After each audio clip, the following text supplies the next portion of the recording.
Hello dear students. पिछली कक्षा में हमने पढ़ा प्रथम संक्रमण श्रेणी के तत्वों का इलेक्ट्रॉनिक विन्यास। आज की कक्षा में हम atomic and ionic ready of first transition elements के बारे में डिस्कशन करेंगे, अर्थात परमाणुीय और आयनिक त्रिज्याएं, इसके बारे में हम इस क्लास में चर्चा करेंगे। तो परमाणुीय त्रिज्या किसे कहते हैं? परिभाषा के अनुसार किसी परमाणु के बाह्यतम इलेक्ट्रॉन एवं नाभिक के मध्य की दूरी को परमाणुीय त्रिज्या कहते हैं। यह दूरी जितनी ज़्यादा अधिक होगी, परमाणु का आकार भी उतना ही अधिक होगा। प्रथम संक्रमण श्रेणी की जो धातुएं हैं उनकी परमाणुीय त्रिज्याएं इस प्रकार से हैं।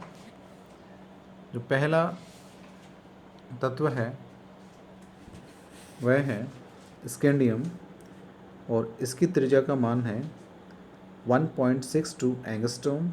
सेकेंड जो एलिमेंट है वो है टाइटेनियम 22 और इसकी रेडी है 1.47।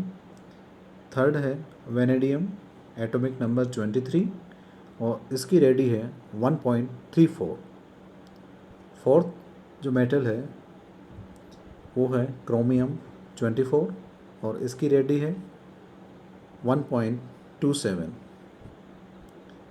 इसके बाद में मैंगनीज आता है जिसका परमाणु क्रमांक 25 है और इसकी त्रिज्या का मान 1.26 एंगस्ट्रॉम है। इसके बाद आयरन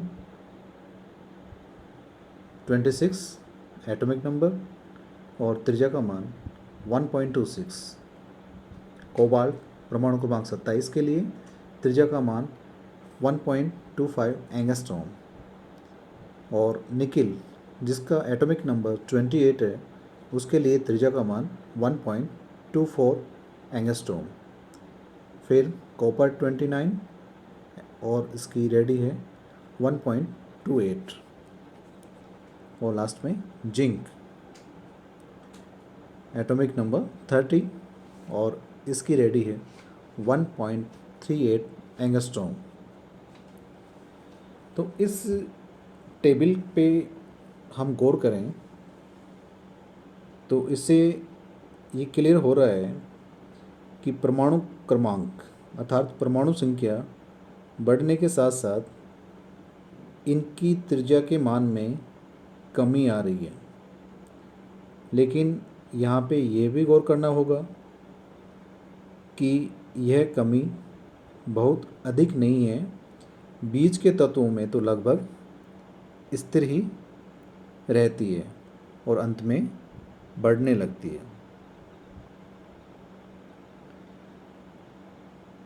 इस पैटर्न को समझने के लिए हमें दो फैक्टर्स पर डिस्कस करना पड़ेगा, जिसमें पहला फैक्टर है बाह्य इलेक्ट्रॉन व नाभिक के मध्य आकर्षण बल। यानी कि एटम में जो बाह्य इलेक्ट्रॉन होता है, outer most electron and nucleus, उसके मध्य आकर्षण बल को समझना पड़ेगा।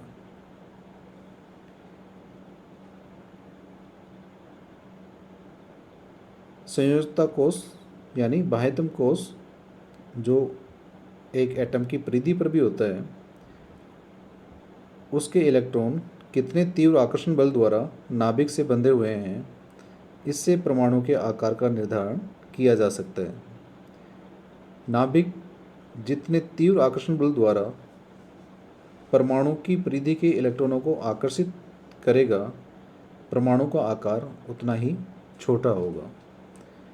नाभिक का आकर्षण बल उसमें उपस्थित प्रोटॉनों की संख्या पर निर्भर करता है। अर्थात नाभिक जितने तीव्र आकर्षण बल द्वारा परिधि के इलेक्ट्रॉनों को अपनी ओर आकर्षित करता है, परमाणु का आकार उतना ही छोटा होता है। नाभिक का यह आकर्षण उसमें उपस्थित प्रोटॉनों की संख्या पर निर्भर करता है, और यदि मुख्य क्वांटम संख्या समान है, अर्थात बाह्यतम कोश वही है, तो परमाणु संख्या बढ़ने के साथ साथ नाभिक में प्रोटॉनों की संख्या बढ़ेगी, लेकिन इलेक्ट्रॉन उसी बाह्य कोश में भरा जाएगा, जिसके कारण नाभिक और इलेक्ट्रॉनों के मध्य आकर्षण बढ़ेगा, जिसके फलस्वरूप परमाणुीय आकार कम हो जाएगा। यही कारण है कि एक आवर्त में बाएं से दाएं जाने पर परमाणु क्रमांक बढ़ने के साथ साथ उनका आकार कम होता जाता है। दूसरा जो फैक्टर है किसी एटम की साइज़ को डिटरमाइन करने के लिए, उसकी साइज़ को गवर्न करने के लिए, दैट इज़ शील्डिंग इफेक्ट, यानी परिरक्षण प्रभाव। परिरक्षण प्रभाव क्या है कि संक्रमण तत्वों में इलेक्ट्रॉन बाह्यतम कक्षकों में न भर के अंदर के n-1 कक्षकों में भरे जाते हैं, जिसके कारण बाह्यतम कोश के इलेक्ट्रॉनों के प्रति इनका प्रतिकर्षण प्रभाव बढ़ जाता है, और इन n-1 कक्षकों के इलेक्ट्रॉनों के बीच में आ जाने के कारण बाह्यतम कोश के इलेक्ट्रॉन पर नाभिक का आकर्षण बल भी कम हो जाता है, अर्थात ये इलेक्ट्रॉन बाह्यतम कोश के इलेक्ट्रॉनों के प्रति नाभिक के आकर्षण को कम कर देते हैं, क्योंकि अंदर के इलेक्ट्रॉन्स n-1 इलेक्ट्रॉन्स और बाह्य कोश के इलेक्ट्रॉन्स 4s के इलेक्ट्रॉन्स के बीच में रिपल्सन होगा, और इस रिपल्सन के कारण एटम की साइज़ बढ़ेगी। तो दूसरा, जो नाभिक और आंतरिक कोश हैं, नाभिक में धनावेश है और आंतरिक जो n-1 कोश है उसमें इलेक्ट्रॉन है, तो उनके मध्य आकर्षण होगा। तो नाभिक और जो बाहर कोश है उसके इलेक्ट्रॉनों के बीच में आकर्षण कम हो गया इन n-1 कक्षकों में इलेक्ट्रॉन भरे जाने के कारण, जिससे भीतर के इलेक्ट्रॉनों का यह प्रभाव परिरक्षण प्रभाव कहलाता है, शील्डिंग इफेक्ट कहलाता है। इस प्रभाव के कारण परमाणु का आकार बढ़ जाता है। तो ये दो फैक्टर्स हैं जो किसी परमाणु के आकार को तय करते हैं। अगर बाह्य इलेक्ट्रॉन व नाभिक के मध्य आकर्षण ज़्यादा है तो उससे परमाणु का साइज़ छोटा होगा, और यदि परिरक्षण प्रभाव का मान ज़्यादा है तो उसकी वजह से परमाणु का आकार बढ़ेगा। संक्रमण श्रेणी के प्रारंभिक तत्वों में हमने देखा कि d इलेक्ट्रॉन की संख्या कम है, अर्थात electronic configuration d1, d2, d3, d4 है। इस कारण से परिरक्षण प्रभावी नहीं हो पाता है, और परमाणु क्रमांक बढ़ने के साथ साथ नाभ की आवेश बढ़ने से परमाणुीय त्रिज्या में कमी आ जाती है। अर्थात यहाँ पे नाभ की आवेश प्रभावी है, जिसकी वजह से बाह्यतम कोश के इलेक्ट्रॉन पर आकर्षण होता है और परमाणु की साइज में कमी होती है। संक्रमण श्रेणी के अंतिम तत्वों में d इलेक्ट्रॉन की संख्या अधिक हो जाती है, अर्थात d8, d9। तो इसकी वजह से नाभ की आकर्षण की तुलना में परिरक्षण प्रभावी हो जाता है, क्योंकि n-1 कक्षकों में ज़्यादा इलेक्ट्रॉन आ जाते हैं। ये इलेक्ट्रॉन बाहरी कोश के इलेक्ट्रॉनों को प्रतिकर्षित करेंगे, जिससे नाभिकीय आवेश का आकर्षण बाहरी कोश के इलेक्ट्रॉनों पर कम हो जाएगा, अर्थात ये उस आकर्षण को परिरक्षित कर देंगे, और रिजल्ट क्या होगा? परमाणु त्रिज्या में वृद्धि होगी। तो संक्रमण श्रेणी के अंतिम तत्वों में d इलेक्ट्रॉन की संख्या अधिक होने से नाभ की आकर्षण की तुलना में परिरक्षण प्रभावी हो जाता है, जिससे परमाणु त्रिज्या में वृद्धि होती जाती है और संक्रमण श्रेणी के बीच के तत्वों में ये दोनों विपरीत प्रभाव एक दूसरे को संतुलित कर देते हैं, जिससे परमाणु त्रिज्या लगभग स्थिर हो जाती है। यानी बीच के कक्षकों में परिरक्षण प्रभाव और नाभिकीय आकर्षण बल दोनों लगभग समान रहते हैं। उसकी वजह से त्रिज्या का मान, परमाणु त्रिज्या का मान लगभग समान रहता है। तो ये तो था परमाणु की त्रिज्या। और दूसरा है आयनिक त्रिज्या। आयन कैसे बनता है? एटम के बाहरी कोश से एक या अधिक संख्या में इलेक्ट्रॉन त्याग दिए जाते हैं, जिसके फलस्वरूप परमाणु पर धनावेश आ जाता है और वो धनायन बन जाता है। तो परिभाषा क्या होगी आयनिक त्रिज्या की? किसी आयन के बाह्यतम इलेक्ट्रॉन एवं नाभिक के बीच की दूरी को आयनिक त्रिज्या कहते हैं।